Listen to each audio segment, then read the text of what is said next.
I went to a baby shower for a stolen baby. Not your average baby shower. But to be fair, none of us knew that the baby was stolen. The story is this. A colleague was very pregnant, and though I no longer worked at the same place, I saw online that she was expecting, and mutual friends explained that for several complicated reasons, she would raise the baby alone and was not telling the father. Well, we all met to shower this single mom with gifts, wish her well, and take pictures with her big pregnant belly. It was so fun seeing all my old friends and celebrating this miracle for a woman who never even thought she could have kids. This woman went on to have her NICU baby right at the start of the COVID-19 quarantines. So when she was finally released home, no one could visit due to the baby's fragile state. But gifts and meals were dropped off, and we all liked the pictures that she posted online of her sweet baby. Except that there was no baby. This woman had lied for some unsettling and still unknown reason. There never was a baby, nor a pregnancy. The pregnancy was faked, complete with costumed bellies, and the pictures that we liked online were ones she had taken from another woman's social media account. She cropped out the other mom, uploaded them as her own, and was finally caught by a mutual friend. Now this is a bizarre story, but here's the thing. Stealing kids' pictures online is much more common than we think, and it leads to terrible consequences. Now, we all grew up in a time when you put your baby's footprints in stone to mark the time when they were so small that you could hold their little feet in your hand. These little concrete footprints hung in our private homes. But now, kids have immensely large digital footprints that are shared, sold, and managed before these kids realize how to set up an email account. We are in an age of sharenting. Parents sharing the pictures and details of their kids' lives online. These guardians are releasing the very personally identifiable information that we would protect much more closely for ourselves. Think of it. Your friend's cousin's son, on his first day of second grade at Thompson Elementary School. Here's his mom, a quick click, and I can find her maiden name. His favorite color on his backpack, his best friend's name, his second grade teacher's name, and with a few clicks to link voter registration or public records, I can find out where he lives and the name of the street he grew up on. Have I covered enough security question answers to make you nervous? Now you might think, hey, no big white van will pull up to the school and kidnap my kid by bribing him with his favorite things or giving him enough personal info about his parents or his home life to make him comfortable with a stranger. Oh, well, I agree. That is an incredibly rare thing. But it's the digital kidnapping that is much more common than we think. There are countless stories like the one I shared earlier. Pictures are downloaded, shared, sold for exploitations and other unthinkable wrongs. I won't get into the story of the family that found their children's pictures shared to a social media page for cute kids and then traced all those same pictures to a dark internet child pornography site. And speaking of the dark web, there's a dark web intelligence firm called Terbium Labs that released details about how identity theft perpetrators can buy an infant's name, date of birth, social security number, and mother's maiden name.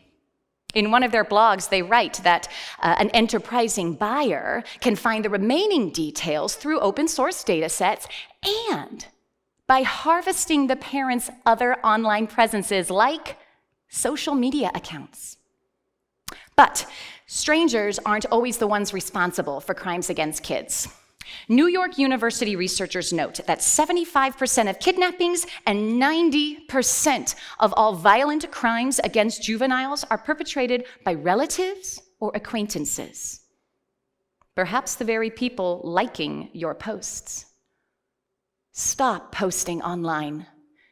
Minimize kids' digital footprints. We expect release forms from schools or organizations if they're going to share information about our kids, but we don't think twice about social media, mommy blogs, or YouTube channels. However, we're about to have to face the consequences of that. Facebook started in 2004, and other platforms have gained popularity since. That means a cohort of people who have grown up on a digital platform are about to turn 18 in 2022. What do they face? Unauthorized confessions of limitations, embarrassing facts, and publicized personal data. Jenny is bad at math. Any math tutors in the area? Enrique has ADD. I am going to blog about how I raise him. Joseph is being bullied at the such and such school. Ruthie is still wetting the bed. Oh, what should I do? Here's Sammy in the bathtub today. Her 4th birthday. NYU researchers know what these future adults face.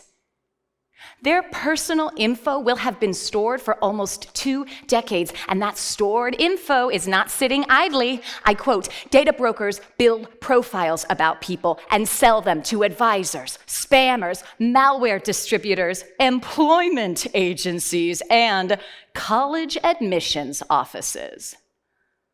Sharing a post about your kid is affecting their future mental health, financial stakes, and yes, applications to work and to school. Another ethics issue arises here. What about the parents who are making money off of the blogs and posts about their kids?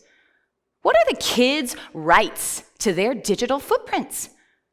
Stacy B. Steinberg of the Emory Law Journal explores this new gray area in great detail. And while some countries are adopting new rights for children, the issue will certainly come to a head as these youth born of 2004 and on come of age.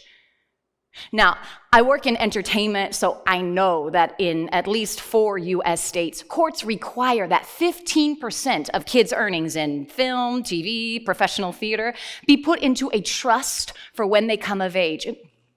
All thanks to Jackie Coogan, a 1914 vaudeville star discovered by Charlie Chaplin. He became a child star, but then at 24, found out his parents had spent the $3+ million he had made, or 65 million in today's dollars, leaving him penniless. Awful. But his legal case enacted the Coogan Law for the 15% trust deposits, so future child stars would be insured of at least some of their earnings when they come of age. But how does this old Hollywood formula translate to the current entertainment world of social media? When influencers and website channels that feature kids make money for the parents. When the forced fame of sharing personal information is for the parents' gain long before the kids realize the damaging effects that the internet might have on them. It should be a human right to enter adulthood with a clear digital footprint. We love our kids, but the running commentary on their lives may ruin their financial and professional futures. Think of the people that are now canceled because something was dug up about them in the past. Imagine your innocent post of long ago cost your grown child their job. Or imagine finding out your teenager has been claimed on someone else's tax returns for the last 16 years, and you're just trying to get the FAFSA filled out in time for college admissions applications. Recognize that companies, both legitimate and illegal, are collecting and selling your child's data, and use that information to stop posting online. Minimize kids' digital footprints. Whoa, you're thinking. I'm just posting pictures of my cute kids so my family can see them grow up. Besides, I just post harmless stuff. Well, I hear you. If you absolutely must share your child's story to the world, then please try the following. To not share personally identifiable information. Look at your posts and your profiles. See if you can answer any of the typical security questions with them. And if you can, edit or omit them.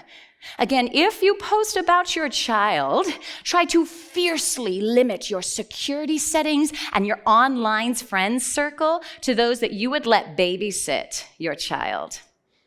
Don't post which school or neighborhood your child is in, or post major recognizable check-ins like a certain park near your house.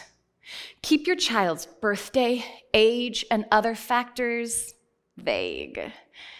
Don't use your child's name online. Use a pseudonym or call them Little One or some such title. If your child is willing and wants to run a YouTube channel or be a co-star in some of your vlog posts, then set aside at least 15% of the earnings from those posts in a trust for them under their name and talk to them continuously about being online and what it might mean for their future. Try not to post pictures of your child online. Have their face turned away or blurred, but of course, all phone pictures do contain metadata. Finally, be that person. If someone takes a picture of your child or shares information about them online, tell them to stop and take it down, even if they're friends, even if they're family. Some may say this is extreme, maybe, but this is extremely important for these future adults. Some may think I'm blaming them for innocently posting about their kids' lives. I'm not. This is all new territory for a lot of us. And some may wonder what I would do if I were a mother. Well, I'll share. I am a mother. I love my kid. My kid is amazing, and I care about my kid's future. And my kid is so photogenic, and yet I'm that person that says, don't post anything about my child. And I'm a kindergarten teacher, and I care about those kids, and I'm a human, so I care about yours. I pass this information on to you now because we should all be aware. Now, most of you will hopefully not go to a baby shower for a stolen baby, setting off this journey of discovery that I went through. But since I did have that experience, I pass this information on to you now. We must protect our children. We must protect their future passwords and security question answers, their social relationships, their college and job applications. It's their right to not have digital baggage damaging them before they reach adulthood.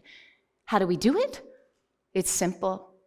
Stop posting pictures and information about your kids online. Support legislation for children's rights, and let these kids grow up as we did, with footprints in stone, not online.